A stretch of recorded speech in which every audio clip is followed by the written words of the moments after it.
28 ans et j'habite à Angers. Je suis mariée avec Vianney et nous attendons notre premier enfant pour dans peut-être une semaine. Nous sommes tous les deux permanents à Fondatio et la permanence est venue comme un chemin après avoir été engagée. Je suis engagée à Fondatio depuis 7 ans et comme permanente depuis seulement 3 ans. Pour moi, c'est important de dire que j'ai été engagée à Fondatio avant d'être permanente parce que c'est d'abord une aventure à Fondatio de foi et c'est d'abord une aventure que j'ai vécue communautairement avec d'autres avant de choisir de me mettre à plein temps au service de la mission. La permanence dans ma vie, ça a été d'abord un cadeau qu'on m'a fait pour me permettre une unité de vie. En fait, je séparais beaucoup les choses. J'étais beaucoup dans j'ai ma vie professionnelle, j'ai ma vie d'engagement associatif et j'ai ma vie spirituelle. Et à un endroit, la permanence m'a permis de vraiment unifier ces trois domaines-là.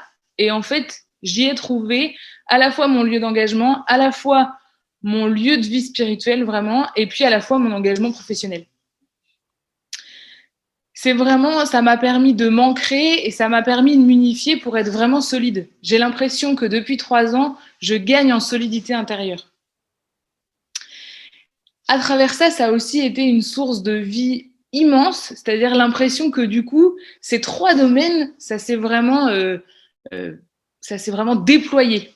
L'impression que ma vie spirituelle s'est déployée, que en ayant une vie spirituelle dense à travers ma mission au quotidien à Fondatio, j'ai pu expérimenter ce que c'est qu'en fait lire l'évangile de manière attentive, d'essayer de comprendre ce qui est dit dans l'évangile et de regarder ce qui est dit pour ma vie et puis pour d'autres. Et puis, la permanence, c'est vraiment un lieu de transformation personnelle et fraternelle énorme. Je me retrouve à prier avec des gens que parfois je trouve insupportables. Je me retrouve frères et sœurs avec des gens que parfois je trouve insupportables. Et en fait, c'est cette expérience de durer avec des personnes que je n'ai pas choisies, que c'est un autre plus grand que nous qui nous a choisis, qui nous rassemble, qui nous met ensemble et qui nous dit allez, on y va. En fait, vous êtes envoyés en mission ensemble et à des moments ça va frotter, mais c'est aussi ça l'aventure communautaire, c'est aussi ça l'aventure personnelle. Et donc, je me retrouve dans un chemin de transformation personnelle et fraternelle tous les jours. Tous les jours, de faire l'expérience, de continuer d'être frères et sœurs, même avec des gens avec qui ça frotte, et puis aussi avec les gens avec qui c'est très joyeux. Voilà, je voudrais finir en disant que pour moi, la permanence, c'est vraiment un cadeau qui m'a été fait, que j'aurais envie de le partager à beaucoup, beaucoup de personnes. Et en même temps, je crois que chacun est appelé à la place qu'il a à prendre. Et donc, pour moi, la permanence, ça a été mon cadeau. Et j'ai à cœur, à travers ce chemin de permanence, que d'autres trouvent leur lieu ou trouvent leur manière d'avoir ce cadeau, d'être unifié, d'être solidifié intérieurement.